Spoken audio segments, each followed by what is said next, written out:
Okay, well, Jesus fucking Christ. This came up a lot during this. I don't know what I could possibly say about this, but press and hold. Seriously? Can I move my mouse?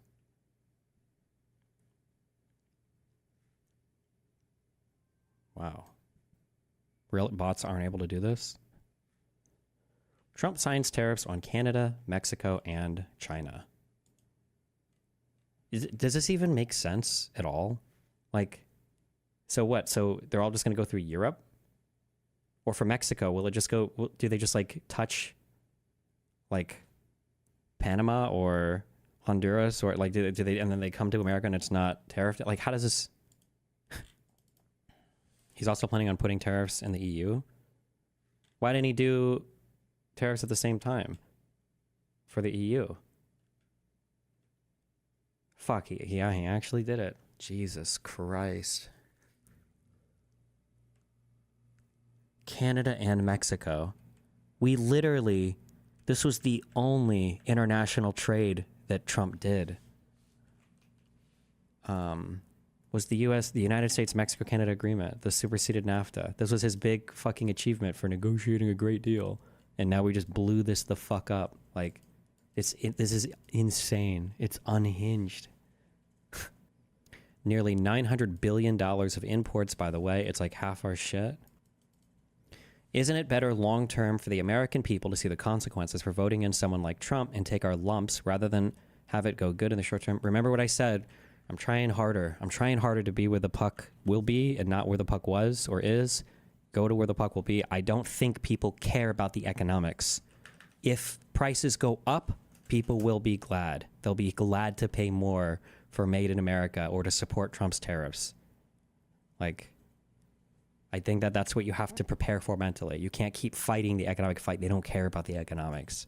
You have to figure out what they actually care about. And at this point, actually, I don't even know the answer to that. Hold on one sec. Why are we doing a bigger tariff on Mexico and Canada than we are on China again? Trump is imposing a 25% tariff on imports from Mexico and Canada, as well as a 10% tariff on Chinese goods. Canadian energy imports will only be tariffed at 10%. The tariffs are set to take effect on Tuesday. The tariffs signed Saturday include a clause that stipulates the U.S. could increase the tariffs if any of the countries retaliate, which they obviously will. Jesus, which they are expected to do. For months, the president has vowed to impose tariffs on the three countries as he's called on them to do more to crack down on the flow of migrants and fentanyl into the U.S. Why can the president tariff unilaterally again? Is it because of like where does that come from? Is that like a national security thing or congressional law? Oh, okay. Destiny 100% sends the message that the U.S. is too volatile and sets the precedent to get nukes to ride the way the wind flows, like Taiwan, South Korea, and more nuclearization in Europe. Yeah, the issue is that it just makes us seem schizophrenic. We're no longer seen as like a stable power. And the saddest thing, could you imagine?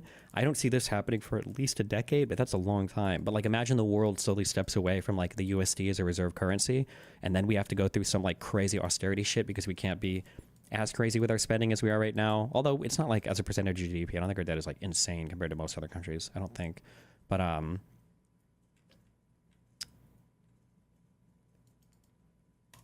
Jesus. Can you watch Trudeau addressing Canada? Sure. It's wonderful. I have so many friends in Canada. It's a great place. Is there a concession you're looking for, sir? No, we're not looking for a concession, and we'll just see what happens.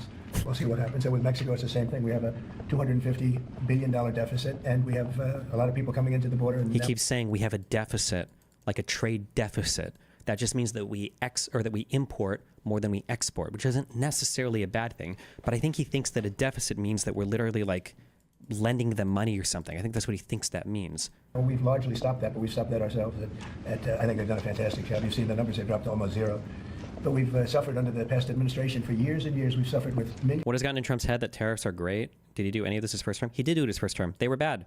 The government had to bail out. I think it was like steel manufacturing and soybean farmers like crazy as a result of them. But of criminals coming into our country, criminals, people from jails from all over the world that come through Mexico, and they come through Canada too. A lot of them come through Canada, and a lot of fentanyl comes through Canada, and China makes the fentanyl. You know, China makes the fentanyl, gives it to Mexico, puts it through Canada, puts it through different places, mostly Mexico, but also a lot through Canada. And so all three haven't treated us very well. Sir, can I ask you about your meeting with NVIDIA? What did you talk about, and do you think you need to ban more of the chips that they're selling to China? Well, he's a great gentleman, and I hadn't met him. He's the biggest in the world in terms of chips. And I can't say what's going to happen. We had a meeting. It was a good meeting. But eventually we're going to put tariffs on chips. We're going to put tariffs on oil and gas. That'll happen fairly soon. I think around the 18th of February. And we're going to put a lot of tariffs on steel. We already have tariffs on steel. Is this about revenge, pettiness? What's up with him? I truly can't answer. I don't know right now. I can't say. I don't know. Steel, and we've saved our steel industry, but that was relatively small compared to what it'll be. But we're going to be putting tariffs on steel and aluminum and ultimately copper. Copper will take a little bit longer, and that'll happen pretty quickly. It'll mean it'll be a great boost for our steel industry. It'll make our steel industry very strong. If I didn't put the tariffs on years ago on steel, which actually Biden left because there was so much money that they couldn't do anything about it, I think we would have lost. We wouldn't have one steel mill in this country if I didn't do that. We saved the steel industry. So it was an honor to do it, and I think the people that love me most in the whole world are people that make steel. But we're going to be putting, sometime this month, next month, we're going to be putting tariffs on steel and aluminum, and we'll give you an announcement as to what the exact date is. But it'll be a tremendous amount of money for our country, a tremendous amount. These are big numbers, and in addition to that, and you see the power of the tariff. I mean, the tariff is good, and nobody can compete with us because we have by far the biggest piggy bank. And so that'll take place very quickly. But what do you think it'll take for the Republican Party to 180 on Trump? I don't know. Everybody supports him. It's a cult. I don't know. What does it take to 180 in a cult leader, historically? also, we'll be doing pharmaceuticals. And to bring our like, as long as his fan base is willing to show up and vote, then people are going to follow him to the ends of the earth. Industry back. We want to bring pharmaceuticals back to the country, and the way you bring it back to the country is by putting up a wall, and the wall is a tariff wall. We were the richest country in the world. We were at our richest from 1870 to 1913. That's when we were a tariff country. And then they went to an income tax concept, and how did that work out? It's fine. I mean, it's okay, but would have been very much better. So we'll be doing pharmaceuticals, importantly, and drugs, medicines, etc., all forms of medicine and pharmaceuticals. And we'll be doing, very importantly, steel, and we'll also be doing chips and things associated with chips. And sir, what do you plan on talking with the Japanese Prime Minister about next Friday when you all meet? Well, he's coming in next week. I don't know, he asked for a meeting, and I have great respect for Japan. I like Japan. Prime Minister Abe was a very close friend of mine. What happened to him was so sad, one of the saddest days. But they're coming in to speak to me, and I look forward to it. Mr. President, on the crash, do you have any concerns that your commentary about things you have described as common sense or your observations could in any way interfere with the thorough investigation of the crash? No, I think they'll do an investigation. It'll probably come out the way I said it. I like to put it up front. I'm so tired of listening to things happen to our country, and then people say we'll do an investigation, and 3 years later they come out with a report that nobody looks at. Especially, not in all cases can you do that, but in this. The reason why nobody looks at it is because the actual details of what happened is usually not that interesting. Whether it was the Epstein dying in jail shit, spoiler alert, he killed himself. Whether it was the investigation of the World Trade Centers coming down, spoiler alert, it was Al Qaeda hijackers that flew planes into the buildings. Whether this is why nobody follows, no one cares later on, because it's not as juicy as they want it to be. In this case, you had a helicopter that was, the Black Hawk was too high. It was above the 200 limit by double. Shouldn't have been there. And there were some other mistakes made too, and I pointed them out also. Oh, I'm sorry. Fuck, my bad. He's a helicopter pilot now? Is that?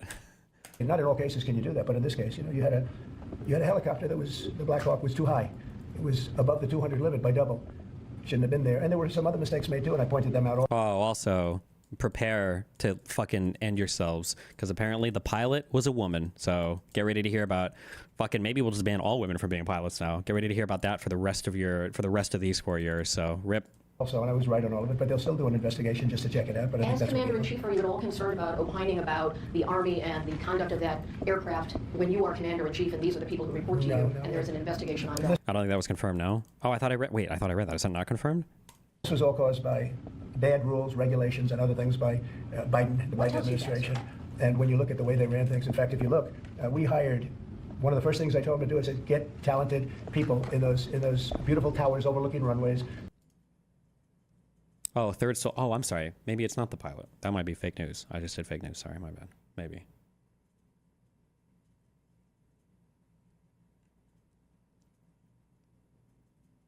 Oh, also, I don't know if there are two people who do helicopter controls simultaneously. I'm not sure. Like in airplanes? I don't know. Or if the military's different. I don't know. You better get them in there fast because we don't have people there that are qualified. And you knew that because planes were landing very, very late. They were circling all over the place. We had people that didn't know what the hell they were doing. And so there are planes in the air everywhere. If he doesn't release the Epstein files, we're definitely pushing the Trump killed Epstein to keep him quiet, right? I mean, I mean, he's already not released them, right? Hasn't he already released some shit? He's not going to release that. I don't even know why. Oh, I know why. It's because he's probably implicated. My guess is going to be he's implicated in non-dubious ways, but it'll just be like he traveled with Epstein or some bullshit like that, and he just doesn't even want to deal with it. Very, very late. They were circling all over the place. What was Trump talking about when he said we were a tariff country in the 1870s? I don't think we have... I think we did an income tax. Wasn't it in the early 1900s? When did you... we made a lot... Maybe all of our government money off of tariffs. But the federal government also wasn't as expansive then either. But, I mean, maybe people want to go back to that, but... We had people that didn't know what the hell they were doing. And so there are planes in the air everywhere, and there are other air traffic... Pardon me, sir. We have to have the best people, the smartest people, the sharpest people as control tower experts. And that's what they have to be. They have to be experts, and they have to be very smart. And we didn't have our best. And if you read the quote that I read yesterday at the news conference, it talked about people that were psychologically injured were okay, and people that had lots of problems were okay. I'd read it again if you'd like me to, but I don't think I have to waste your time. Does that give you concern, though, sir, with planes in the air all around the country, people relying on that as safety? Are you suggesting there's an ongoing risk? No, I think there's very little risk, but I think that we have to make sure that this never happens again. Very, very little risk. And we're taking actions that this can't happen again. The helicopter, as you know, was out of its zone. Shouldn't have been out of its zone. It was at the same height as the airplane. Now, the airplane was coming down on its track. It was perfect. It was in perfect shape coming down. That I would... Wait, I can't say that. Never mind. I'll get banned from YouTube. If I knew somebody personally that died on this helicopter thing and I heard him opining on this like this, I would lose my fucking mind. Okay? My stream would be offline. I would lose it. If I had a family member that died on this plane crash and I heard this orange buffoon fuck talking about, oh, I think 200 feet high. Something was in its way. You can't let that happen. And it won't be happening again. And this was all because of weak rules in the Biden administration. And we're just not going to let that kind of thing happen again. And again, I could wait and I could, give a report in 2 years like they always do. And sometimes it's obvious. In this case, to me, it was very obvious. And I think I've been proven to be very correct. Yeah. Oh, I would crash out. There you go. I expect a lot of good things.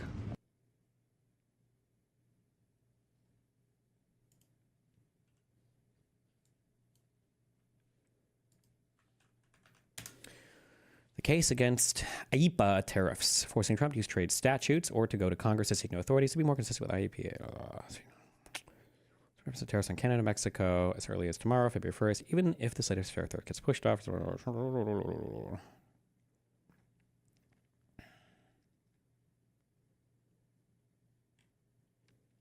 Congress enacted IEEPA in 1977. This was before they were thinking of clever acronyms, I guess. As part of a package of reforms designed to reduce the president's use of emergency powers, which presidents had invoked frequently over the prior decades. In particular, Congress wanted to limit the expansive powers the president had under Section 5B of the Trading with the Enemy Act of 1917, TWIA. Congress enacted TWIA in the months after the United States entered World War I to prevent the president with expansive powers to block enemy property, regulate financial transactions, regulate and license imports and exports, all necessary in wartime.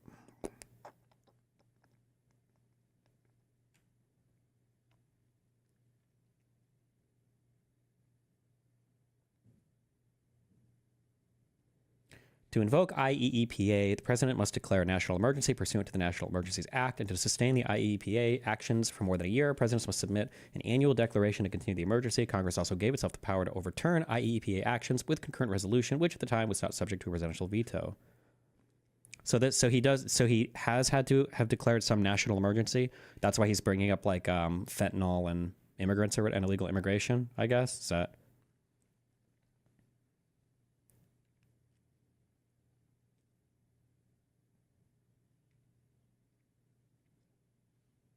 He did on day one? Yeah, okay.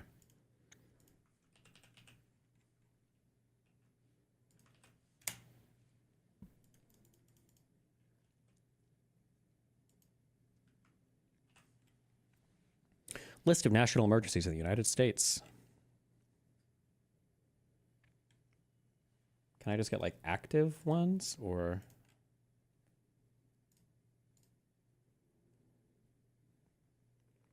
We've got blocking Iranian government property, proliferations of weapons of mass destruction. Okay, so these are sanctions. Clinton, Bush, Obama, and Trump.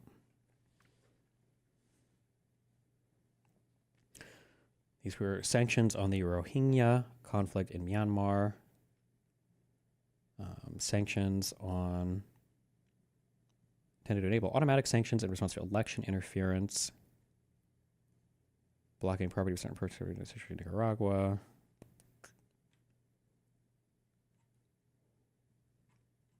Okay, what are our current emergencies from Trump? What did Biden have here? Direct Secretary of the Treasury to issue regulations that monitor prohibit transactions that may help China develop technology to counter U.S. national security capabilities. Okay, Trump. January 20th, 2025. Okay, so we have a national emergency at the southern border of the U.S. Okay. That's crazy. So I feel like I don't hear people talking about illegal immigration right now, but okay. And then declaring a national energy emergency. Okay.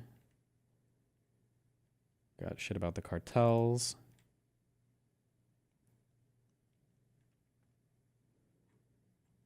What's the national emergency that he's citing for the Chinese tariffs? Or can he just do this one under Biden, maybe? Oh my God, we got a statement from Mexico. Rechazamos categóricamente la calumnia que hace la Casa Blanca al gobierno de México de tener alianzas con organizaciones criminales, así como cualquier intención injerencista en nuestro territorio. Wait, hold on. We got to roll our R's. Territorio. I can't do that. I can't roll my R's. That's all I got. There you go.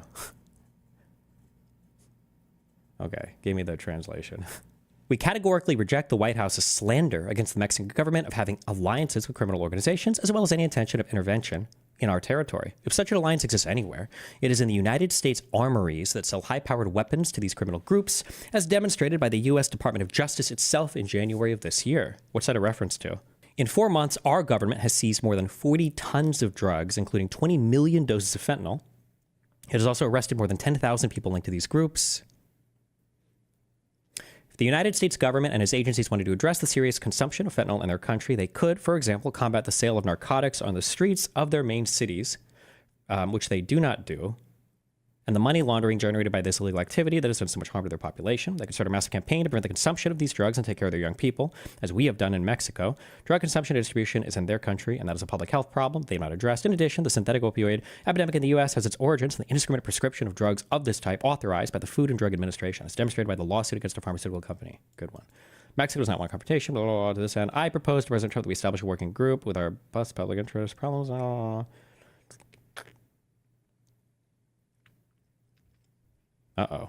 I instruct the Secretary of Economy to implement Plan B that we have been working on, which includes tariff and non-tariff measures in defense of Mexico's interests, nothing by force, everything by reason and right. What is Plan B?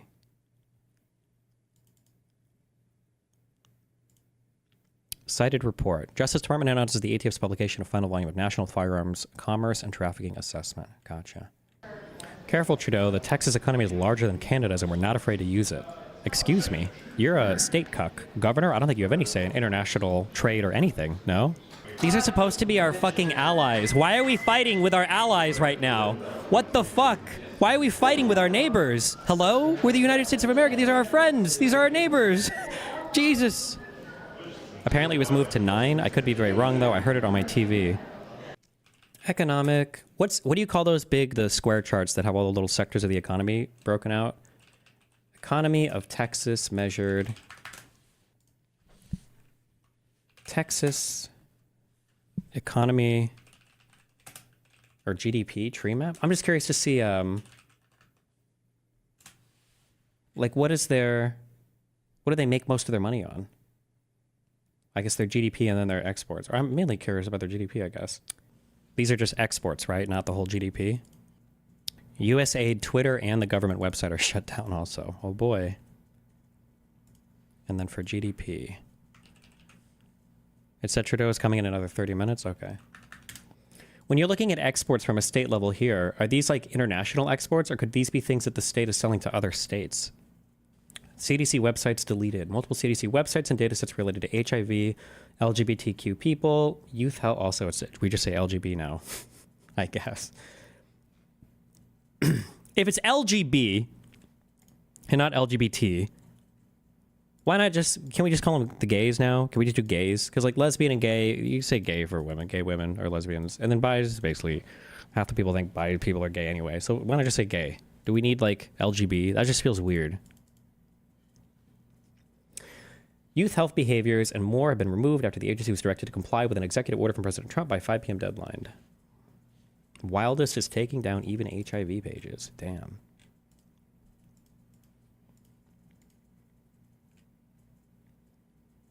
Just say queer? I don't know if queer has been reclaimed yet as a non-slur thing. I feel like people still get queer kind of weird.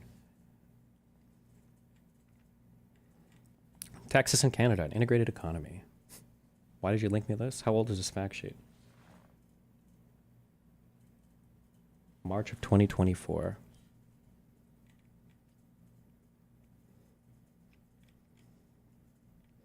Texas exports $36 billion and imports $37 billion from Canada. Damn. That's so wild. I can't believe... I just can't believe we're fighting with our friends, with our border partners. It's actually insane. It's unhinged, guys. It's not good. Oh. I wonder if it's just in here. Was this a 2025 thing that we're just supposed to fight with our partners?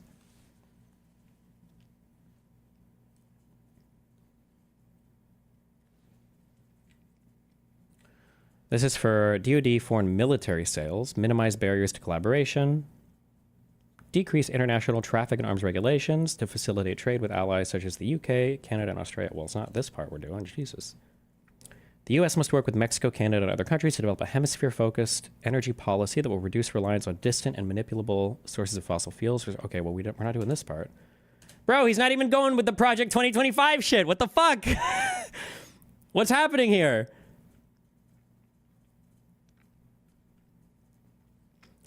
The U.S.-Mexico-Canada agreement contained the strongest and most far-reaching labor provisions of any free trade agreement, with protections and commitments to reduce labor abuses and raise wages.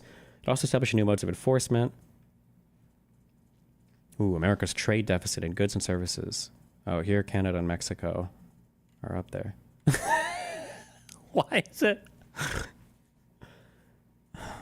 Bro, I hate my fucking country. Damn, what is this? Tariff relief. When people try something repeatedly and it still doesn't work, they should stop doing it, especially when the consequences turn out to be just what conservative economists have long predicted they would be. With tariffs, the proper reform is not only to get rid of the individual tariffs that have backfired, but also to build institutional safeguards against future abuse. We are 5 years into the biggest experiment with tariffs since the Great Depression, and the results are in. The new tariffs raise consumer prices for ordinary Americans by about $1,200 per household every year and benefit only a small number of special interests. Yes, this is what tariffs do. Even Project 2025 people realize this. Steel and aluminum, bonger. Steel and aluminum tariffs enacted on national security grounds angered allies.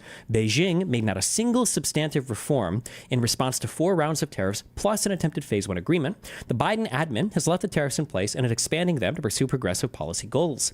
The first order of business for a new administration that is focused on American workers and consumers is to repeal all tariffs enacted under Section 232 of the Trade Expansion Act of 1962 and Sections 201 and 301 of the Trade Act of 1974. The president can do this unilaterally, and Congress can do it through legislation. The second order of business requires Congress to pass legislation repealing Sections 232, 201, and 301. The U.S. Constitution places all taxing authority with Congress and none with the president. Congress used those provisions of law to delegate some of its taxing authority to the president because it was having trouble passing clean tariff legislation in the 60s and 70s. Well, who is Trump getting this tariff thing from then? It can't be helping. It's not from Elon Musk, right? I imagine his car shit is getting fucked. It can't be from any of the big domestic people. Like, who the fuck? Who gave him this tariff talking point? I'm so confused. Bonsoir. Good evening. Today, the United States informed us they will be imposing 25% tariffs on Canadian exports to the United States and 10% on Canadian energy. A decision that, should they elect to proceed with, should take effect on Tuesday, February 4th. Cette décision met en péril une relation économique historique. Une relation qui a été la source de tellement de richesses, de prospérité et de possibilités des deux côtés de la frontière. Tonight, first, I want to speak directly to Americans, our closest friends and neighbors. This is a choice that, yes, will harm Canadians, but beyond that, it will have real consequences for you, the American people.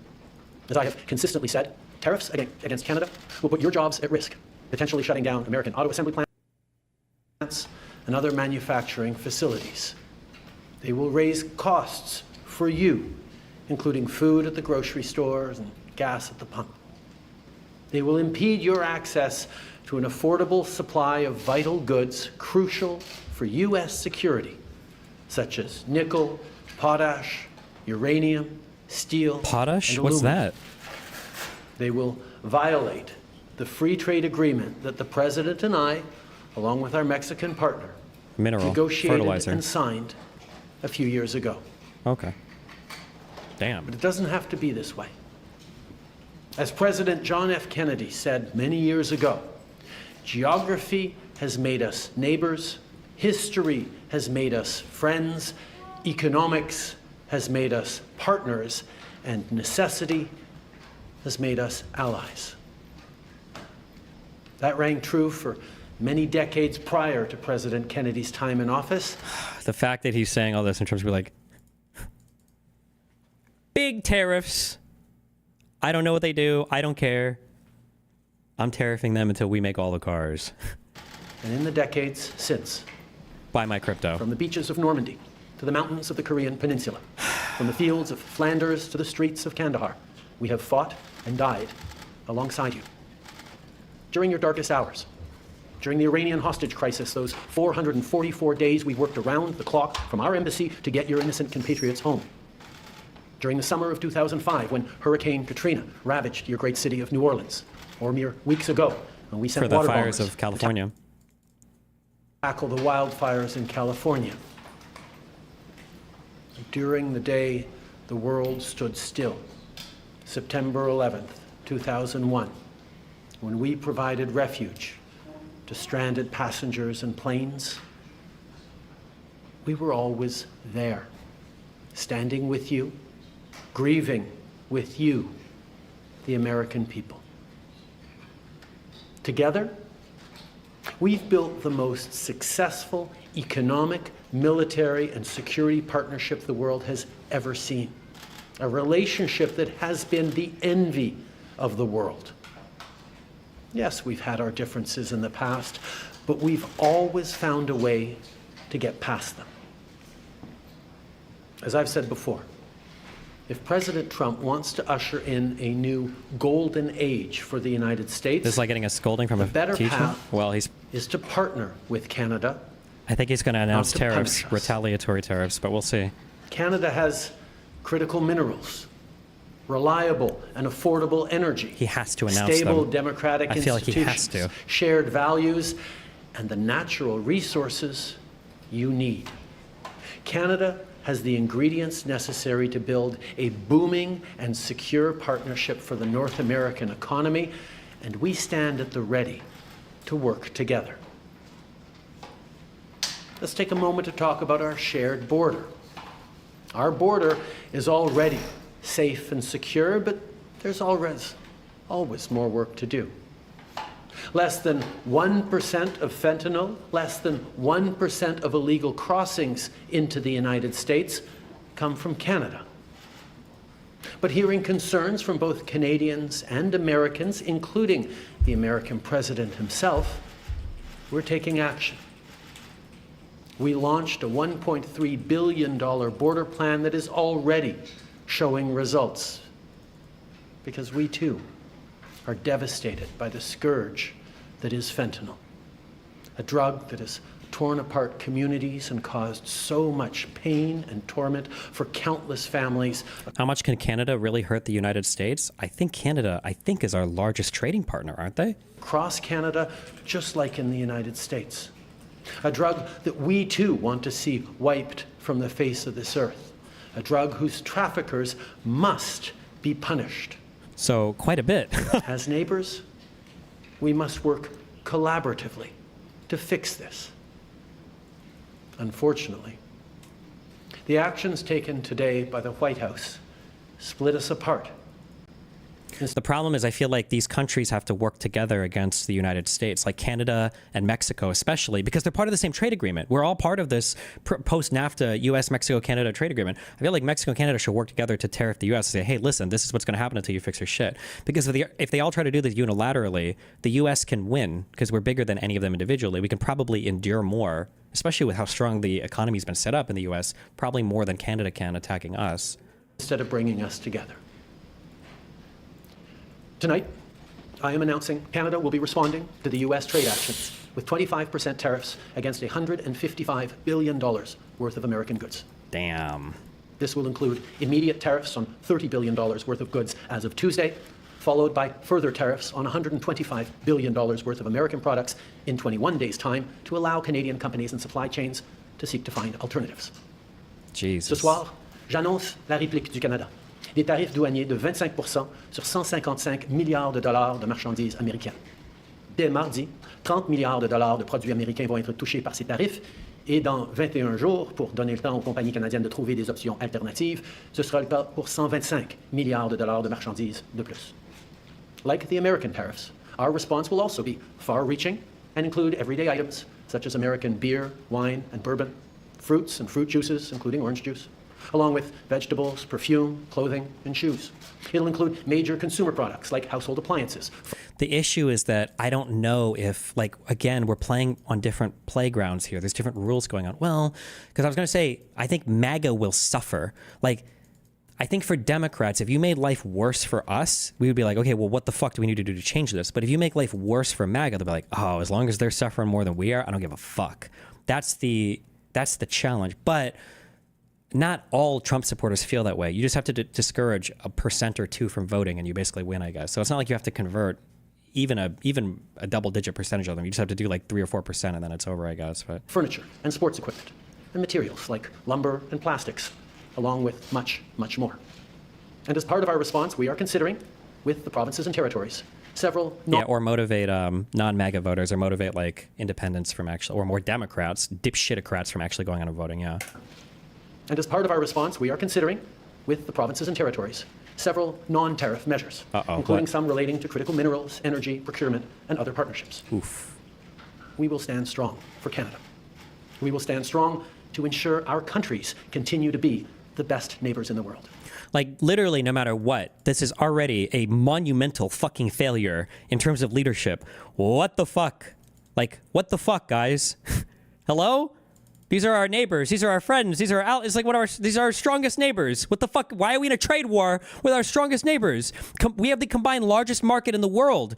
I'm pretty sure it's even larger than the European Union is the U.S., Mexico, Canadian market, right? What the fuck, guys? With all that said, I also want to speak directly to Canadians in this moment. And we're not even 2 weeks into his presidency. I'm sure many of you are anxious, but I want you to know we are all in this together.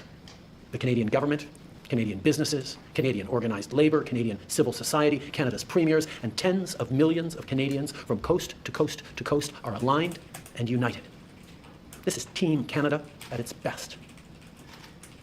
Plus tôt aujourd'hui, j'ai parlé avec les premiers ministres de toutes nos provinces et territoires. On est unis et solidaires. Ils ont tous appuyé notre approche. On est aussi alignés pour faire tomber les obstacles qui freinent le commerce entre nos provinces et territoires et rendre ça plus facile pour les consommateurs de choisir les produits de chez nous. Il y a quelques minutes, je me suis entretenu avec Mme Sheinbaum, la présidente du Mexique, notre autre partenaire nord-américain, qui a lui aussi été la cible de tarifs douaniers aujourd'hui. On s'est engagé à travailler ensemble pour y faire face. Il s'agit d'une menace qui vise l'ensemble du pays. He talked to Mexico? Wait, is he not just repeating shit in French that he says in English? Why would he say different things in the other language? That's bullshit. Et ça m'a fait chaud au cœur de voir autant de nos leaders répondre à l'appel et s'engager pour qu'aucun Canadien Wait, he says the same in French and English? Oh, well, fuck you. soit laissé pour compte. Notre gouvernement va être là pour les Canadiens. On va être là pour vous. Et en même Please stop repeating this bullshit argument. The only rational argument I've heard is that Trump wants to get more favorable import deals from Canada and Mexico, but obviously that is the worst way to do it. It can't be that everything is on the table for every negotiation. That's not how the real world works. People don't treat you seriously when you do that. You can't go into your office with your professor arguing about your last test score, and when he's like, well, what are we going to do? How are we going to negotiate this? You want to do extra credit? And then you open your vest, you have a vest full of fucking grenades, and you're like, I probably won't do it, but like, I'll blow this whole motherfucking building up if you won't give me fucking 10 points on that final, dog. You can't do that. You cannot negotiate this way. This is brinksmanship of the worst degree. We're past brinksmanship now. Now we're getting retaliatory terrorists from our largest trading partner and our closest friend and dearest ally in the entire fucking hemisphere. What the fuck? Même chose, en même temps, j'ai quelque chose à vous demander. Je vous demande d'être solidaires les uns des autres. Beaucoup d'entre nous vont être affectés. Oh, he isn't repeating everything. He just said he had a call with Mexico's president today and they will work together for tariffs and the economy. Okay. Yeah, I would imagine. Par tout ça, et vont The vivre DuPont des moments method. difficiles. Je vous demande d'être là les uns pour les autres, d'être là pour vos amis, vos voisins et vos compatriotes. D'un océan à l'autre, les Canadiens sont Bro, should I have sold all my shit? What are our markets going to look like? Oh my God. très différents. On parle de différentes langues, on a de différentes croyances, on a de différentes opinions, de différentes idées. Mais quand on reste unis, on puise notre force dans cette différence. And now is also the time to choose Canada. There are many ways for you to do your part. It might mean checking the labels at the supermarket and picking Canadian-made products. It might mean opting for Canadian rye over Kentucky bourbon, or foregoing Florida orange juice altogether. It might mean changing your summer vacation plans to stay here in Canada and explore the many national and provincial parks, historical sites, and tourist destinations our great country has to offer. C'est le temps de choisir les produits d'ici et d'appuyer les entreprises d'ici. D'appuyer nos producteurs agricoles, nos manufacturiers, nos travailleurs, nos entrepreneurs, nos artistes. It might mean doing all of these things or finding your own way to stand up for Canada. In this moment, we must pull together because we love this country. We pride ourselves on braving the cold during the long winter months. We don't like to beat our chests, but we're always out there, waving the maple leaf loudly and proudly to celebrate an Olympic gold medal. On a notre propre identité, notre propre histoire et nos propres valeurs. Les Canadiens sont accueillants, ouverts, novateurs, ambitieux. On préfère régler nos disputes avec diplomatie, mais on est prêt à se battre quand c'est nécessaire. Canada is home to bountiful resources, breathtaking beauty, and a proud people who've come from every corner of the globe to forge a nation with a unique identity worth embracing and celebrating. We don't pretend to be perfect, but Canada is the best country on earth. There's nowhere else that I and our 41 million strong family would rather be, and we will get through this challenge, just as we've done countless times before, together. Thank you. Merci. Vive le Canada. Trump said he's going to increase tariffs if Canada responds. What's the end game here? Who blinks first? I mean, like, I don't know. I feel like their governments are probably more stable than the U.S. government, but I don't know if stability is a favored trait here. I have no idea. All right, so we'll take 20 minutes of questions, 20 minutes de questions. Because Trump said explicitly in his tariffs, Trump literally said that he left open the possibility, not the possibility, he would raise them if they retaliated. And he knows they're going to retaliate. They have to. So I don't... Une question, one follow-up, une question, un suivi. Merci. Bonsoir, M. le Premier ministre, Raymond Fillon de TVA. Est-ce que vous avez parlé ou tenté de parler avec le président Trump aujourd'hui ou dans les derniers jours? Ça fait depuis l'inauguration que j'essaie de rejoindre le président. J'espère pouvoir lui parler bientôt. It's been since the inauguration that I've been reaching out to speak with Donald Trump. I hope to speak with him sometime soon. Dans son décret qu'il a signé aujourd'hui, M. Trump menace le Canada d'augmenter encore plus les tarifs s'il y a des mesures de rétorsion. Vous annoncez des mesures de rétorsion ce soir. Certains vont se demander est-ce que c'est pas risqué, est-ce que ça risque pas d'envenimer la situation? On va toujours faire ce qui est nécessaire pour défendre les Canadiens, défendre nos intérêts. On est en train de répondre avec un ensemble de mesures fortes mais appropriées et on va continuer d'être là pour défendre le Canada, les Canadiens et notre avenir. Bonsoir, M. Trudeau. Vous avez mentionné Someone que... said, have you been able to talk to Trump? And he said, no, but he wishes to. Like, these are failures of leadership. Like, I said this before with that crazy, when the Office of Management and Personnel, or was it the Office of Budget Management and the executive, tried to give guidance on how to implement these crazy Trump EOs on our federal administrations and nobody knows what the fuck to do. That's a failure in leadership. Like, how are you not communicating any of this to anybody? No one has any idea what the fuck to do right now. Like, it's an actual clown, it's a clown show. Like even our economy, I'm so curious if our markets have priced this in. I really want to know what our stock markets are going to look like when they open on Monday. Like, have the markets priced this in yet? Did people really think this was going to happen? Que vous envisagiez d'autres mesures qui ne sont pas reliées aux tarifs. Pouvez-vous élaborer? C'est sûr qu'on a il y a beaucoup d'initiatives en dehors des tarifs qu'on peut entreprendre en tant que pays. On est en train de parler avec les provinces et territoires sur certains éléments dans leur région, leur juridiction. On a aussi des mesures comme ce que les provinces sont en train d'annoncer, d'enlever l'alcool, les spiritueux, les vins américains de leur régie des alcools. Il y a des mesures au niveau de l'approvisionnement municipal, provincial et même fédéral où on peut moins acheter des Américains. Le choix des Canadiens d'acheter des produits. The reason why I feel like the Russian shit and the Elon Musk stuff on X is so evil is because people respond to like public pressure, or not public pressure. People respond based on how they think other people are responding. Like if you go into a subreddit and you see something is upvoted, 30 times and it's the top comment, then you're going to be more likely to agree. It's like, okay, well, that guy must be upvoted, right? This is why I'm saying that like on all social media platforms, at the very least, I think the nationality of every account should be revealed. It should be mandatory. The nationality of every account should be posted because there's going to be so many fucking accounts today that are posting like, thank God, like Trump is leading us into a brighter tomorrow. And this is what America first means. And these are like Russian and Chinese accounts. These are all Russian bots. But like actual conservatives in America are going to see this. Like, okay, well, fuck, I guess like if all the other conservatives are on board with it, fuck it. Then I guess, yeah, sure. I guess if this is what we have to do, sure. And it's like these people are, they think they're in like the presence and the company of fellow Americans, and they're not. It's just like foreign agitators. It's insane. Produits canadiens, de choisir des biens et des services du Canada et non américains, ça fait toute partie de notre réponse collective. Mais juste pour préciser, explication peut-être de couper. Easily defeated with a VPN, though. That's the argument against necessity. It's not an argument, though. Why do people say that it's easily defeated? First of all, anything that requires you to defeat it is automatically going to cut off some percentage of the bots, number one. Number two, you can ban VPN IPs and at least force them to use other things. Like, yeah, it's a back and forth, but you don't just give up. What the fuck?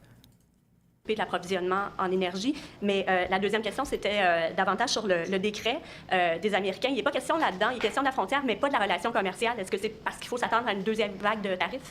Tout d'abord, ce qui est important quand on va regarder différentes façons de répondre ou de mettre encore plus de pression sur les Américains pour reculer sur les mesures qui sont d'avant, on va s'assurer qu'il n'y ait aucune région du pays ou aucune industrie qui va... Trudeau said, if Trump is going to up tariffs as retaliation, Canada will stand its ground and will do what is in Canada's interest. Porter un plus large fardeau, un plus lourd fardeau que d'autres régions. On sait qu'il y a certaines industries, dont l'industrie pétrolière, qui ont un grand impact aux États-Unis, mais on va s'assurer que toute réponse qu'on va faire va être équitable à travers le pays, parce qu'on ne veut pas que ce soit seulement une région ou une partie du pays qui paye le plus pour défendre tous les Canadiens, et c'est quelque chose, un principe sur lequel tous les premiers ministres sont d'accord. Est-ce qu'on peut s'attendre à une deuxième vague? C'est ça aussi la question. Sur l'enjeu d'autres... Pardon, une deuxième vague, dans quel sens? De tarifs, parce que dans le décret, il n'est pas question de la relation commerciale. Il est juste Ah non, oui, tout à fait. Ces tarifs d'aujourd'hui sont ancrés... Will this affect literally every aspect of the economy or just certain sectors? If you think that China is an important trading partner, Mexico and Canada together, I think are like 6 times the amount of trade that we do with China. And we tariffed China as well. So even China has been tariffed as well. Just 10% though instead of 25%. Like the total trade we do with Canada is, I exaggerated a little bit. But Canada and Mexico together is going to be twice as much as China. And China was tariffed too. So we don't know what the retaliatory tariffs are. And for the European Union as well. These are huge trading partners. These will affect every single part. These will affect every single part of the country. It was never about money also. It was never, ever about, it was never about money, and it was never about the cost of eggs. It was never about the economy.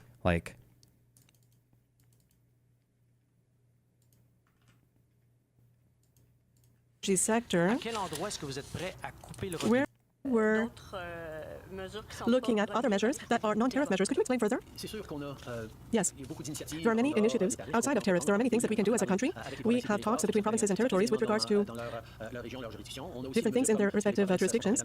Provinces are also announcing measures such as removing American spirits, liquor, and alcohol from their stores. Some municipal... How will the right try to spin this in a positive way? The right doesn't exist in this fucking country. They don't have to spin it because they don't exist. It'll be Russian bots spinning it, and then it'll be Russian paid people like Charlie Kirk or Tim Pool or Tulsi Gabbard and RFKs and government or Jack Posobiec or like all of these people are going to be the ones leading that who are going to say it's based and awesome because Trump can do no wrong. And then audience captured losers like the Daily Wire. How fucking stupid are we? Also, keep in mind, the whole reason why any of the people who barely held on to any amount of intellectual honesty whatsoever, only reason why they supported Trump is because, well, he wouldn't actually do this. And now he has done it. So now what are they going to say? Is Ben Shapiro going to go, okay, fuck me. Maybe the guardrails, maybe he actually came with a bulldozer this time. The guardrails aren't holding. Or maybe this is actually really fucking bad. Like, what the fuck? And throw in the Young Turks there as well, because fuck those guys. Provincial and federal initiatives with regards to public procurement. Choices can be made on procurement, and we can buy less American products. How do tariffs on both sides affect the average Joe? It just means the cost of everything goes up. You're not going to maybe notice it as much because companies are going to try to hedge against it as much as possible by firing people or cutting services or cutting the quality or whatever as much as they can. But prices on basically every single thing in this country will go up. Cars, like even Project 2025 already said that prices have probably gone up. This is even Project 2025, okay?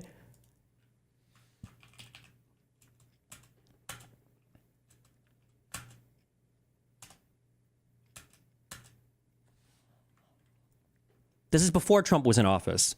We are 5 years into the biggest experiment with tariffs since the Great Depression, and the results are in. The new tariffs raise consumer prices for ordinary Americans by about $1,200 per household every year and benefit only a small number of special interests. That's what tariffs do.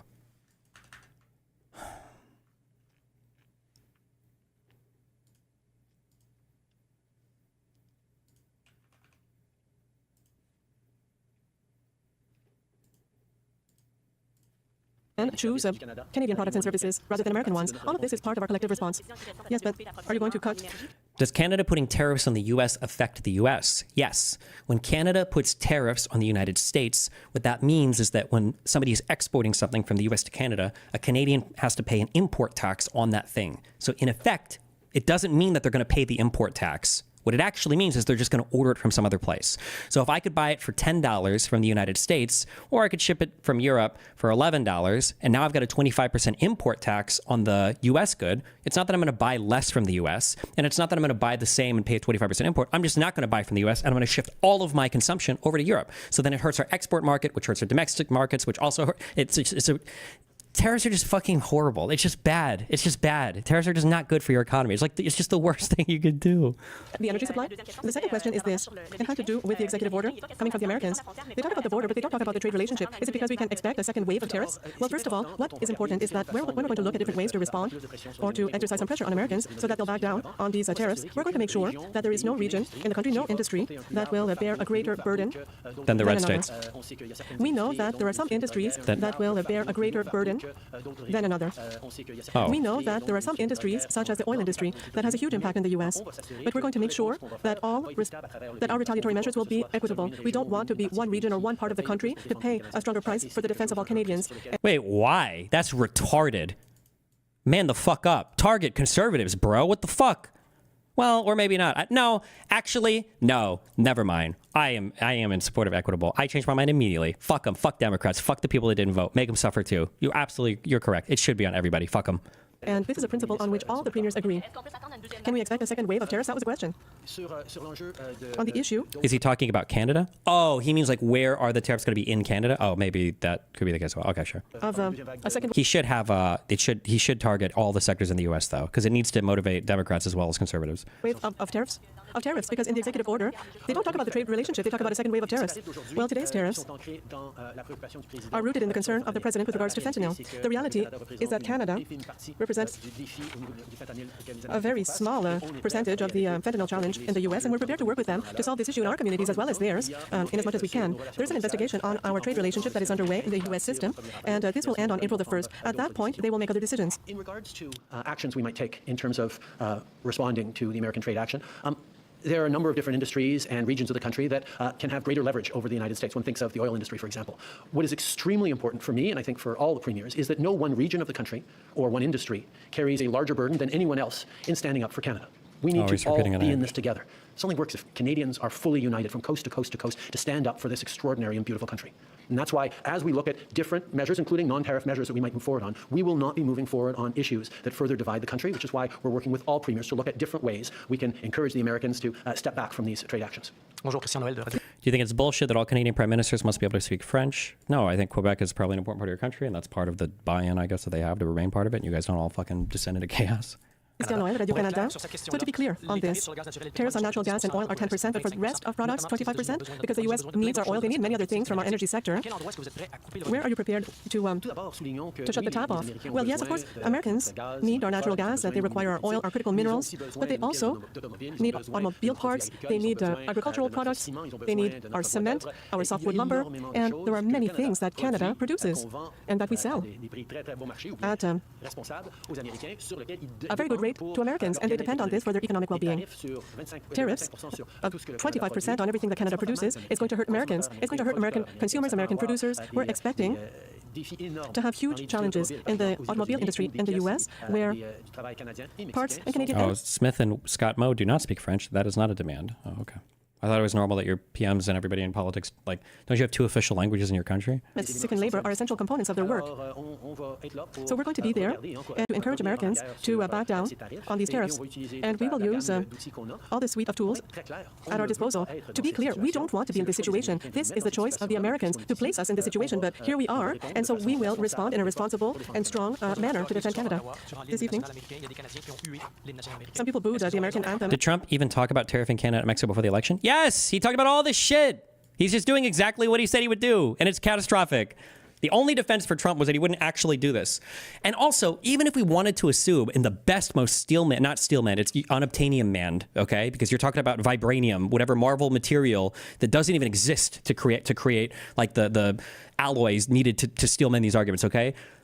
It's not like he's using these to negotiate. He's just doing them. Like, go to the table and negotiate then, I guess. And if you want to threaten being an unhinged lunatic, then do it. But he's not threatening being an unhinged, he's just being an unhinged lunatic. What the fuck? At a hockey game here in Ottawa. Are you angry? Were they right to be angry? We have a very long history with Americans. We have an unparalleled partnership, but we've had our differences and we've had tensions between both of our countries. And these are deeply felt because we're so close. We are neighbors, friends, we are family, and it can be very painful when we go through difficult times. The reporters asked Trump what concessions he's looking for, and he said nothing. Yeah, I know. We listened to it earlier. I trust Canadians, and I also trust the American people. I believe that the American people understands that their greatest challenge in the world is not to pick a fight with Canada, and that by working together, we can go through these difficult times and to come out of this even stronger. I think that Canadians perhaps don't understand why Americans are targeting their best friend and their closest ally and partner, rather than targeting other countries in the world. 25% of tariffs on $155 billion of U.S. goods. Jesus Christ. I think Canadians are a little... What are the total U.S. exports? Total U.S. exports 2023. I should be looking this up. Was about $3 trillion. And we still don't know. Well, Mexico is going to be tariffing stuff. The European Union will probably be next if we start doing that. For no reason. There's not even any reason for this. Like, Russia is invading and destroying Ukraine right now, and we're engaged in trade wars with allies for no reason. There's literally no reason for this. Nothing is even happening right now. This is 1 day ago. Mr. President, is there anything China, Canada, and Mexico can do tonight to forestall your implementation of tariffs tomorrow? No, nothing. Not right now, no. Not a negotiating tool? No, it's not. No, it's a pure economic. We have big deficits with, as you know, with all 3 of them. That's such a stupid fucking... And the thing is the deficits are probably going to decrease, I guess, because we're just going to trade less. And is he going to think it's a victory? And in one case, they're sending massive amounts of fentanyl, killing hundreds of thousands of people a year with the fentanyl. And in the other 2 cases, they're making it possible for this poison to get in, number 1. And number 2, we have big deficits, and it's something we're doing. And we'll possibly very substantially increase it. We're not. We'll see how it is. But it's a lot of money coming to the United States. As you know, we have about a $200 billion deficit with Canada, getting close to... Does he think the fiscal deficit and the trade deficit is the same thing? I think he does. I really do. $200 billion. They've treated us very unfairly. And I say, why should we be subsidizing Canada? It's wonderful. I have so many... The way, like what he just said there, we're subsidizing Canada. It makes it sound like That's what he thinks it is, yeah.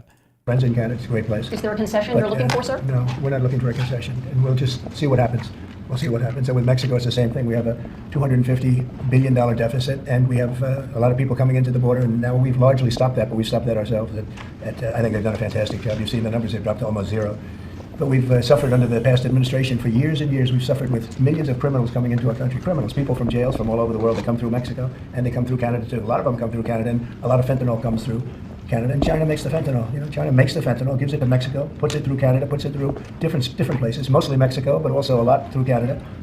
And so all three haven't treated us very well. Will tomorrow's tariffs include oil? What? Will tomorrow's tariffs be inclusive of Canadian crude? I'm probably going to reduce the tariff a little bit on that. We think we're going to bring it down to 10% on the oil. So it's 25% on the Canada side.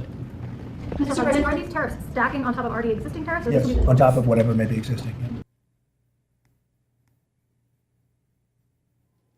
Who is telling him to do this, and what would be your best guess as to why they'd want to do this? I don't know. I still don't know. I'm sure somebody has written on it, or there must be something.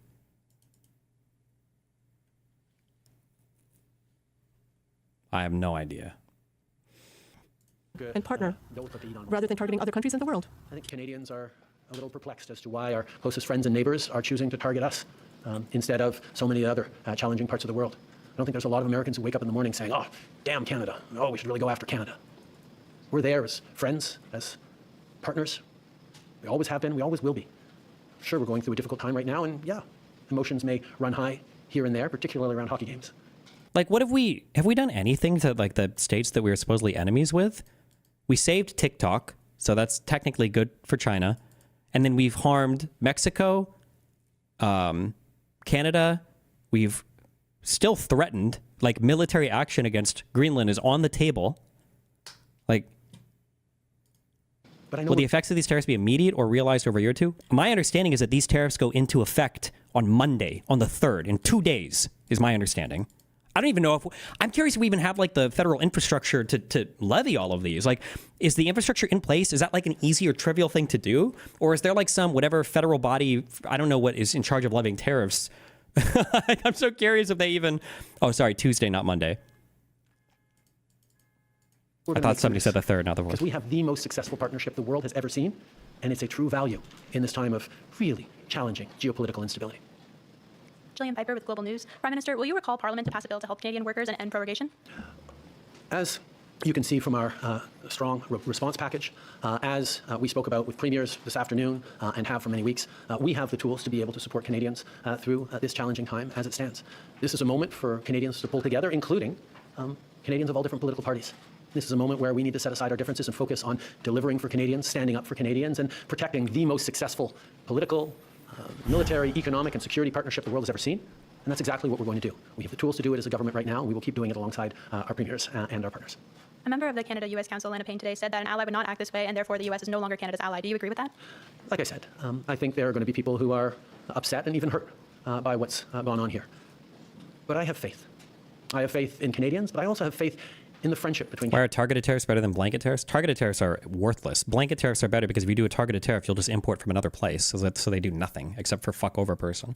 In my mind, somebody can tell me why I'm wrong. I feel like a targeted tariff is basically just a sanction. But somebody can tell me if I'm not understanding that. Canada and the United States. It has gone through challenging times before, but we always make it through because we've been able to count on each other for over 150 years, and we will continue to be able to do that long into the future. This is a friendship that has stood the test of time, and despite challenges that we can work on and we will work on together, we will continue to be friends and neighbors. Prime Minister, you said earlier that you're not going to move forward on measures that would further divide the country. Does this mean that blocking energy exports is fully off the table? It means that any conversations around further measures, particularly involving one industry or one region of the country more than another, is something that we're going to do carefully and thoughtfully and with the full partnership of regional leaders, provincial premiers, businesses. No one part of the country should be carrying a heavier burden than any other. We're in this together. We're all going to stand together, and we'll be there for each other from coast to coast to coast. And President Trump said in the executive order that it's about the border and fentanyl. Do you think that this is what it's about? No. Trump has to declare some kind of national emergency to have the authority to do this, and fentanyl is just the thing that he's chosen. He doesn't actually give a fuck about fentanyl. That's just the legal loophole he needs in order to enact the tariff. One of the strongest, more secure borders in the world between Canada and the United States. As I said, less than 1% of fentanyl going into the United States come from Canada, less than 1% of illegal migrants going into the United States. He has to respond to the talking point because it's the talking point, but that's just... come from Canada. That doesn't mean there isn't more to do. And that's why we've invested $1.3 billion in strengthening our borders. And we're seeing over the past number of weeks, past couple of months, the numbers significantly decrease at the border already. We are making progress in working together, including sending joint teams over to China to talk about the precursor chemicals that get developed into fentanyl all across North America. There are things that we can and must do together, and I understand the preoccupation the American president has with fentanyl deaths. We share those preoccupations. We've seen far too many communities across our country devastated by toxic drug supplies, by fentanyl. Wait. What? Hold on.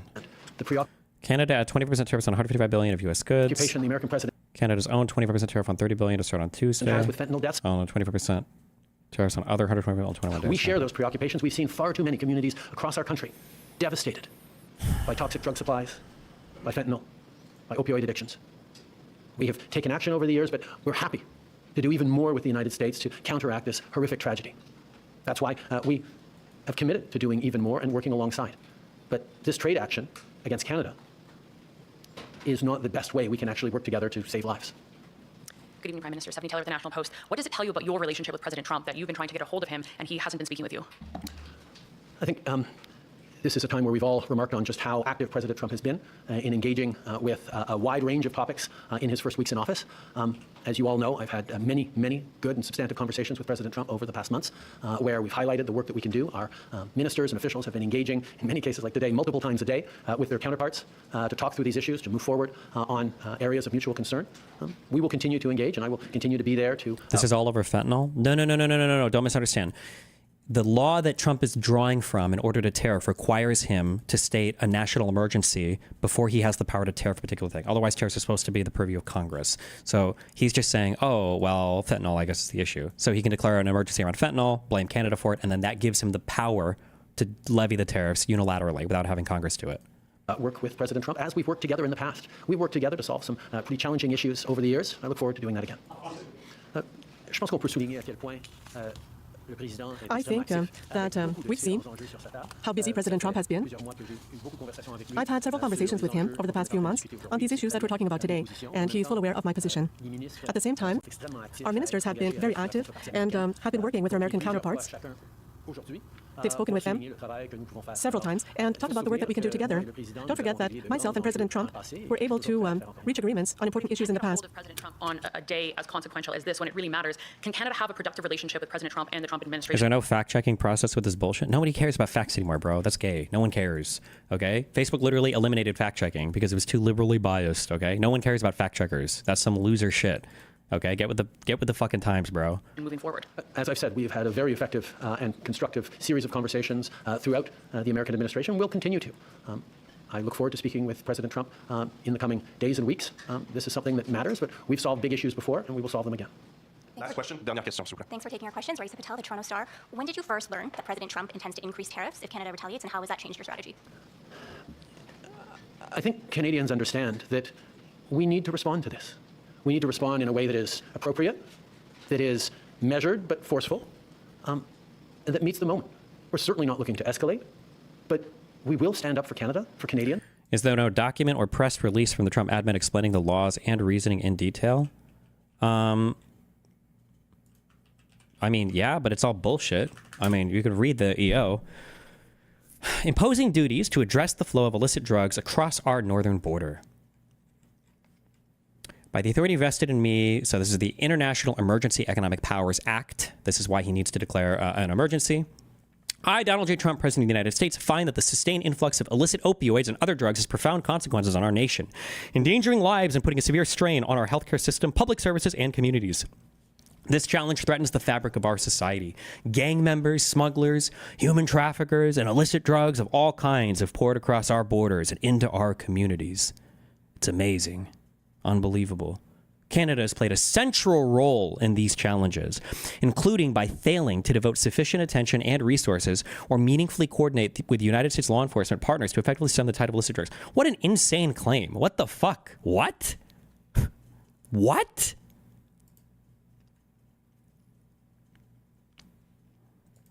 Drug trafficking organizations are the world's leading producers of fentanyl, methamphetamine, cocaine, and other illicit drugs, and they cultivate, process, and distribute massive quantities of narcotics that fuel addiction and violence in communities across the U.S. These DTOs often collaborate with transnational cartels to smuggle illicit drugs into the United States, utilizing clandestine airstrips, maritime routes, and overland corridors. The challenges at our southern border are foremost in the public consciousness, but our northern border is not exempt from these issues. Criminal networks are implicated in human trafficking and smuggling operations, enabling unvetted illegal migration across our northern border. There is also a growing presence of Mexican cartels operating fentanyl and nitazene synthesis labs in Canada. Okay, I don't know, maybe? Oh, Jesus. The flow of illicit drugs like fentanyl to the United States through both illicit distribution networks and international mail, due, in the case of the latter, to the existing administrative exemption from duty and taxes, also known as de minimis, under Section 1321 of Title 19 of the U.S. Code, has created a public health crisis in the United States, blah, blah, blah. It's just cringe. But...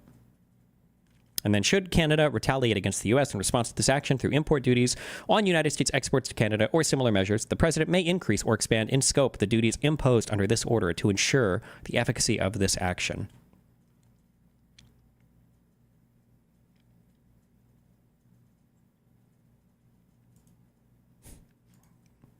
Are we getting the bad ending right now, bros? For Canadian jobs. We will also continue to do more together with the United States to counteract the scourge that is... Are the Dems completely powerless to Trump's nonsense? The Dems are a minority in the Senate. What is the House state at right now? So the Republican, and I don't know what like percentages of Congress you need to overrule fucking Trump tariff stuff, or if you'd have to pass a law rescinding this past law to take away the president's powers to levy tariffs like this. Fentanyl. We will continue to work on growing our economies together and creating jobs and competing with the rise of non-market economies around the world. We can and will do things together. And that is my focus. My job is to stand up for Canadians. That's exactly what we're doing. But we're also standing up for the relationship between Canada and the United States, which, as I've said, is the most successful partnership and friendship the world has ever seen. You're dealing with the U.S. administration that says, there's nothing that you can do to stop this. We're not looking for any concessions. So do you see any conceivable way out of this because of that? The coming weeks will be difficult for Canadians, and they'll be difficult for Americans. The level of cooperation, the level of effective partnerships between our two countries that have been... We have to hope there's a few sensible Republicans willing to vote the other way. The problem you're running into is you have to hope there are Republicans who are willing to sacrifice their entire political career, because that's what's happened to every single Republican that's gone against Donald Trump. That's the issue, right? Like, let me look up some of these. I should have like a list of names ready to rattle off. Are any of these people in office anymore? Like, Kinzinger is gone, right? Is Cheney? She's gone, isn't she? Is McCarthy still there? Like, any of these people that turn on Trump for even a second, even if they've been loyalists the entire time.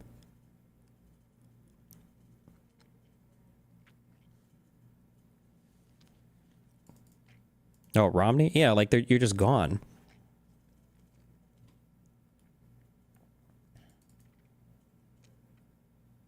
A few are around, Murkowski and Collins. Oh. And established over decades and generations means that this trade action by the Americans and our response is going to have real consequences for people, for workers on both sides of our border. We don't want to be here. We didn't ask for this. But we will not back down in standing up both for Canadians and for the incredible, successful relationship and partnership between Canada and the United States. I look forward to working with the American administration on a range of challenging issues that our communities and our world is facing. And I hope that day comes soon. Merci beaucoup. All right, this concludes today's press conference. Ça conclut la conférence de presse aujourd'hui. Merci. And that is the Prime Minister of Canada on this Saturday night, responding to the threats, the confirmation rather, that Donald Trump is imposing 25% tariffs as of Tuesday. The Prime Minister opened up his remarks by addressing Americans directly to talk to them about the... Mexican president, this was updated an hour ago. Mexican president orders retaliatory tariffs against the United States. When are we expecting China to respond? Probably in hours or tomorrow? I don't know what time it is over there. Time in China. 10:56 a.m. Has China responded yet? Or are we bro, how are we in a trade war and there's not even like a war happening? How are we in a trade war right now? There's nothing even happening. Nothing is happening. There's nothing happening right now.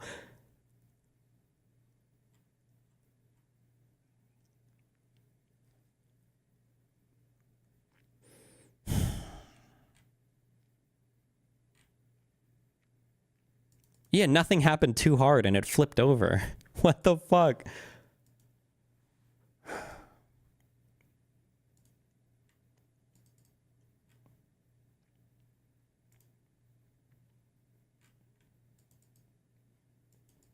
What the fuck does Trump want Canada and Mexico to do? He wants to eliminate our trade deficit, but he doesn't know what a trade deficit is or even how we would do that or what it even, if it's, okay. Anyway.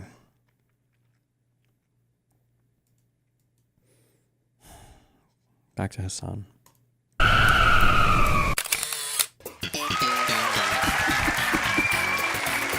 I bet Hassan's friend really appreciated being fed terrorist propaganda on camera. Let's see what he had to say. Because hell, even a couple days ago, I was hanging out with my buddy Hassan, and this guy unironically put a terrorist propaganda music video on and then left the room.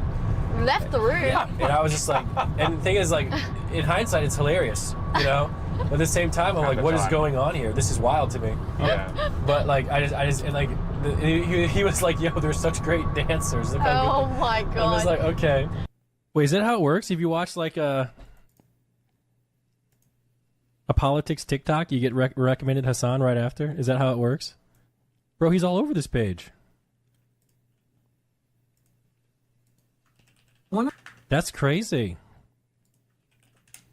Click it. Dude, Hassan be saying some wild stuff, man. So I don't know if we can. Here's another incident. Sorry, fuck me. This is so fucking weird, too. Oh, this is so fucking weird.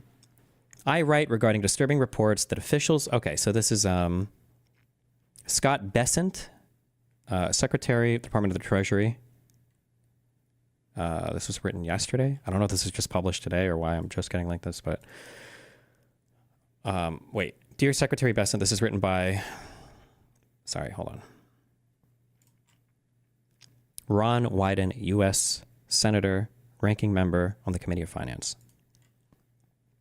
Dear Secretary Bessent, I write regarding disturbing reports that officials associated with Elon Musk and the so-called U.S. Department of Government Efficiency attempted to gain access to systems that control payments to millions of American citizens, including Social Security, Medicare, and tax refunds. A confrontation over access apparently resulted in the abrupt resignation of David Liebrick, a career nonpartisan Treasury official who recently had been named acting Secretary of the Treasury by President Trump. These reports are particularly concerning given incidents earlier this week in which Medicaid portals in all 50 states were shut down, along with other crucial payment programs, following the Trump administration illegally issuing an order to freeze all grant and loan payments. I think did he end up taking that order back because it was such a clusterfuck? Did that happen yesterday? Also, remember, just as a cringe thing, that Tina Peters lady, the one who got convicted for the weird election shit, he did rescind it, or he rescinded some of it, only the memo. The thing that she got convicted for was like letting people who didn't belong anywhere near voter data in to access voter data. So it's like they've already got the template, and now they're just like doing it on a federal level now.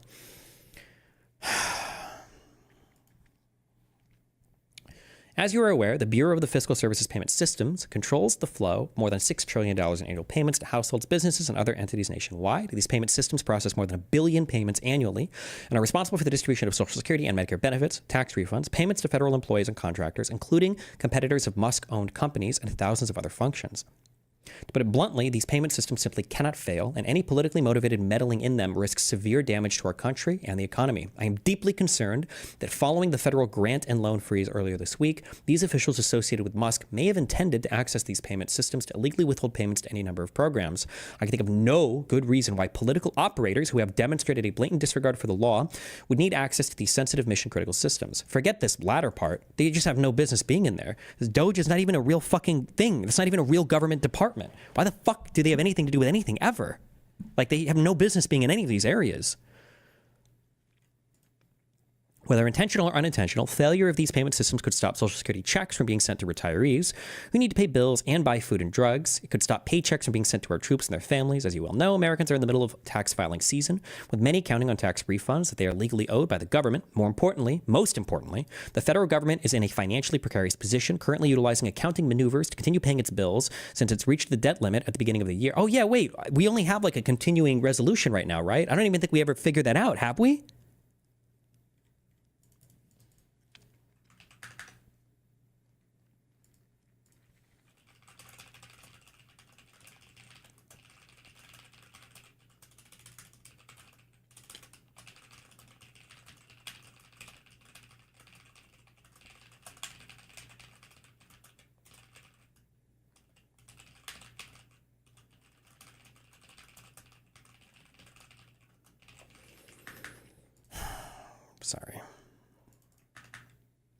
Like, this is the issue. It's the inting thing. Like, you're trying so hard to win a game, and your ally, and you even get close, you like kill an inhibitor, and then your ally finds a way to int you. And it's all epic and hilarious. Like, this is, how do you counter this? Like, this is one of the saddest things that's happened since J6, since 9/11. Like, this is insane that our closest partner, like, woke up, found out we were tariffing the fuck out of them, and is retaliating against us. And it's just, like, epic. This is just epic and hilarious.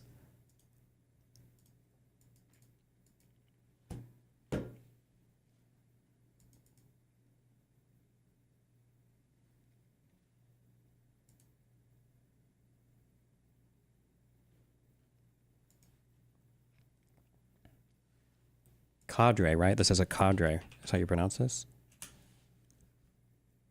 Cadre. Cadre. Accordingly, I am deeply concerned about the possibility that Elon Musk and a cadre of other unknown Doge personnel are seeking to gain access to, potentially control the fiscal services payment systems in order to carry out a political agenda that clearly involves violating the law.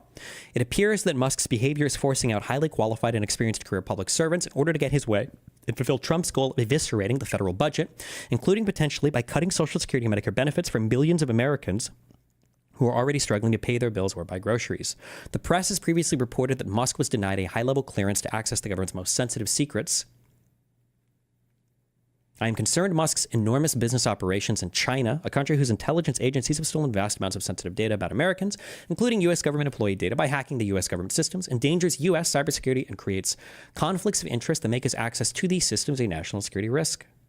As you are aware, the Treasury Department was recently breached by Chinese government hackers who compromised Treasury's systems and accessed thousands of sensitive documents, including Secretary Yellen's emails.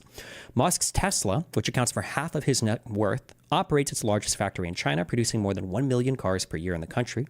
Tesla has also received several unusual concessions from the Chinese government, including Tesla, to operate without a joint venture with a Chinese company. Oh, I didn't even know that was possible. Something no other car company is permitted to do. One of the ways that they get you, I think, okay, oh my God, I'm so out of my depth here. I don't know if this is true or not. I've heard this said before, that one of the ways that they get you in China is China will never steal. They won't steal intellectual property from your business. They would never do that. That's super unethical. They would never, ever do something like that. But if you ever want to do business in China, you have to partner with another Chinese company and share all of your stuff with them. And what they get from that Chinese company, well, you have no say over. And that's like how they get you. That's how they get you. I was unaware that, are there other businesses that are exempt from this besides Tesla? I didn't know that Tesla got away with not partnering with any Chinese company, but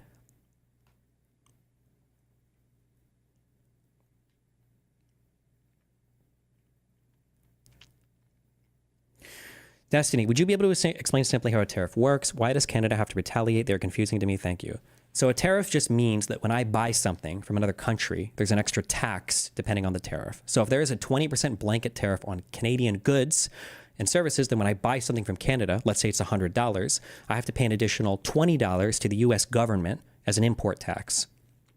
Now, what this does is it causes the United States to buy significantly less things from Canada, which damages Canada's domestic markets, their export market. Because now Canada's market is like, okay, well, we can't sell as much to the United States because nobody wants to buy shit from us because it's too expensive for them now. Even though we sell it for $100, they have to pay $120. They're going to go elsewhere around the world to buy it. Now, when Canada's export market is damaged that heavily, and they're looking at their citizens buying shit from the United States, they're like, well, hold on. We're going to put a tariff now so that the U.S. can't ship as much stuff to us. So now something that might sell from the U.S. to Canada for $100, now they have to pay a 20% tariff. So now people from Canada are going to buy from other markets, because if you're going to rape our markets, we're going to rape your markets back. And it's going to be a giant 69 rape fest where we're all raping each other until everybody's markets are so fucked that people decide to bring the tariffs down, basically.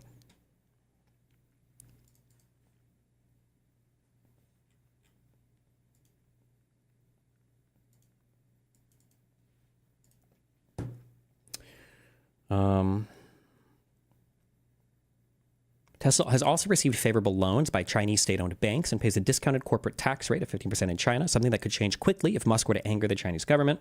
In light of China's recent hack of the Treasury Department systems, it seems unusually granting access to sensitive systems to an individual with such significant business interests in China. In order to better understand the risks posed by Musk's and Doge's efforts to gain access to the fiscal services payment systems, please provide answers to the following questions no later than February 12th. Jesus. Is there like a 10-minute YouTube video you would recommend to normies about why tariffs are bad? I don't know. Just Google why tariff bad. This is like the ideal. This is what people fantasize about when it comes to tariffs. And this is why I think tariffs are bad. Okay. And most economists, I think, will say it. Okay. Okay. So you have an import-export market with another country. All right. You sell shit to them. You buy shit from them. Okay. Now, let's say that you are, let's say that you're buying 100 billion worth of stuff from them, and you're selling 50 billion worth of stuff to them.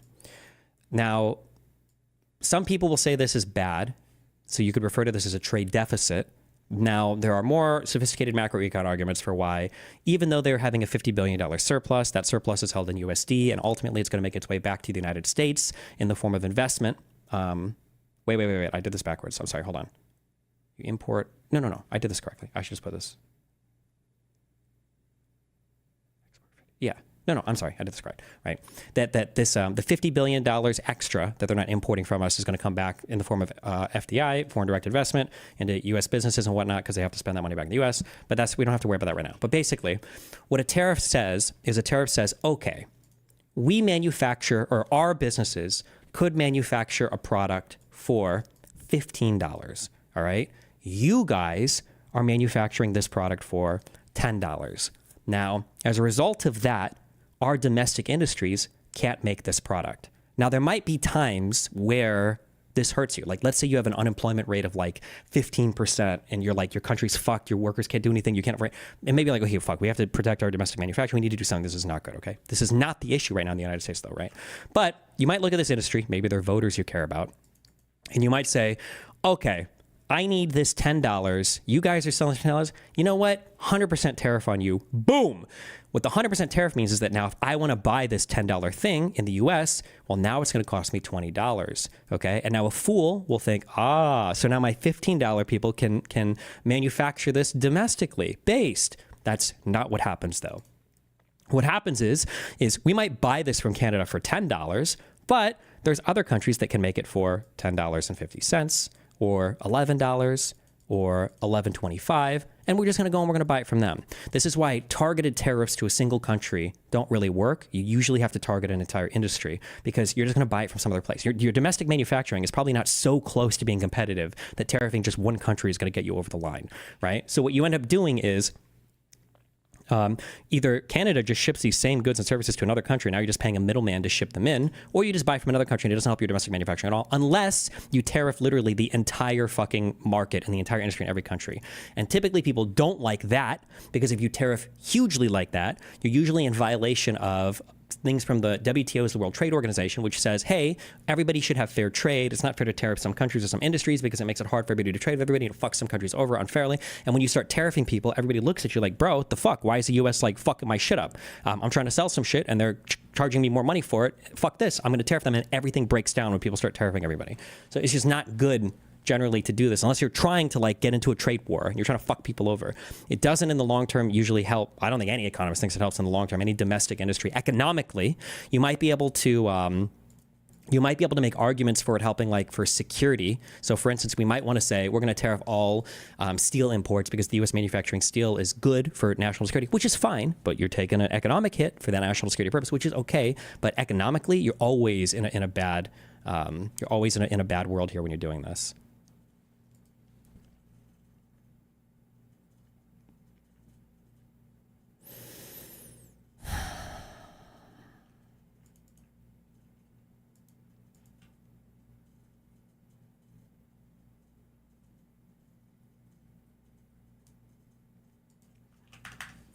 Is there such a country that acts as a middleman to just ship it to the tariff country anyway without even paying the tariffs to skip it?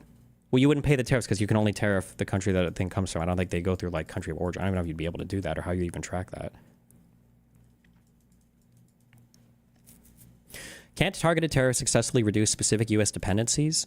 I mean, it depends on if you just want to live in a shittier world. Like, if you want, you could theoretically manufacture every single thing in the United States. Like, if you want, like, we could just have Nokia cell phones, and we could have, like, 386s, and we could just have, like, and, like, we could pay, you know, like, 3 times as much for our food, and, like, only have, like, 1 car per family, and live in smaller homes. Like, we can have a shittier standard of living. You can do that, but that's what broad tariffs do. If you want to make everything at home, then the cost of doing that is you're not making as many advanced goods and services anymore because you don't have enough people to make everything. Our economy is past full employment, so you can't produce every single thing from the base level all the way up. We have to export parts of our supply chain, right? Also, when you're tariffing these like fundamental things, right? Let's say that you are let's say that we put a tariff on iron, okay? We're going to make it so that iron, we're going to do it on the whole market. Okay, well, fine. So now in the U.S., maybe your iron manufacturers are now making more, but it's going to be more expensive because of the tariffs. And now the people that make swords have to spend more money. The people that make chainmail have to spend more money. The people that make armor for your horses have to spend more money. The people that make forges or anvils or whatever for your forge, like every single product down the supply chain is now also going to cost more money. So people are hurt. And it's just bad.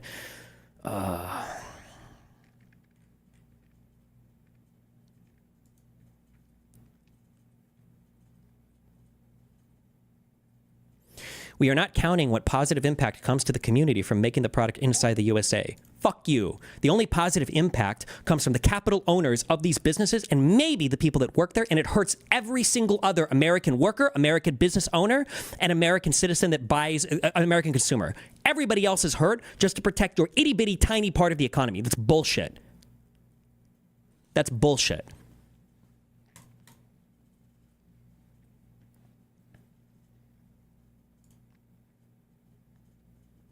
Of Hassan and it's crazy.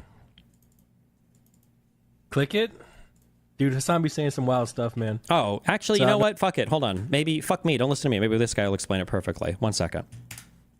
There is no correlation between trade deficit with a particular country and that country doing better than we are. That's just not the way any of this worked. But the Trump administration is not doing this for economic reasons. They're doing it for cultural reasons. So here, let me explain why they're doing this for cultural reasons. Again, there's a picture. Okay, politics is about pictures. Politics is about stories. Politics is about narratives. When I say trade deficit doesn't matter, it's true, but Trump is telling a different story. And the story that President Trump is telling is a story that goes something like this. Once upon a time, there were booming industries in the United States, large-scale factories, these big buildings located in Detroit, where people worked on employment lines, where they worked on manufacturing lines, and they worked there for 50 years, and they got the gold watch, and then they went home. And they had enough money based on that one salary to support their families. Why can't we go back to something like that? And the answer is because you can never go back. America's economy is much more developed. You have better stuff now. You have cheaper stuff now. The businesses that we work in are better to work in than those businesses. If you had a choice between working in a Pittsburgh smelter and working in the Pittsburgh healthcare industry, you would choose to work in the Pittsburgh healthcare industry. Pittsburgh, by the way, is doing quite well, right? The Pittsburgh unemployment statistic. Right? I'm in Detroit. A tariff on Japan car imports in the 80s would have saved this city. Maybe it would have, but it probably wouldn't have because we would have just bought all of our cars from Europe. And if we would have tariffed Europe too, then maybe it would have saved Detroit, but it would have been at the cost of all of us having to drive dog shit American fucking cars. There's a reason why in 2007, 2008, all of the major car manufacturers in the US went fucking bankrupt and GM had to kill like 20 of their fucking brands. It's because American cars are fucking dog shit. And the idea that you deserve those protections and every American has to be subject to driving a fucking Chevy Silverado or a Ford F-150 kill in a video game, that fuck you. Right now, the Pittsburgh unemployment rate currently is 4.6% as of September 2017.